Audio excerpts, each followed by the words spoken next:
Nay, umiyak si Rose Ann po. Nalungkot po nga ako. Baging naglipat ng ano yan, Nang, ng kurso.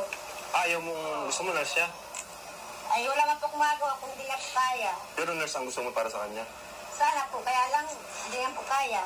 Wala pa po magagawa. Ano po yung kaya niya, yun lang po. Importante. Pero Rose Ann, ano masasabi mo doon sa sinabi ni nanay?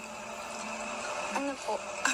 Ha? Gagawin ko po yung best ko Yan ang best mo. para patunayan na gusto ko talaga yung kurso ko ngayon. Ano ba yung gusto mo? Ano ba yun? Di ba edok? Ay, Dok. Di ba edok naman talaga yung Yung unang gusto mo? Opo. Nung una pa man, hirap na po talaga. Sila doon sa tuition, kung kakayanin ba, ano? Mga sponsors, di ba Rose Ann? No? At nakakatuwa lang po kasi maliban sa mga binibigay ko, meron pa silang, may mga nagbibigay din sa kanila, kinananay. Ano Nay, salamat sa kanila. Kasi sa totoo lang po, si Rose Ann po talaga sa mga Kalingap Angels yung pinaka kailangan talaga ng tulong. Pinaka-deserve na tulong sa lahat.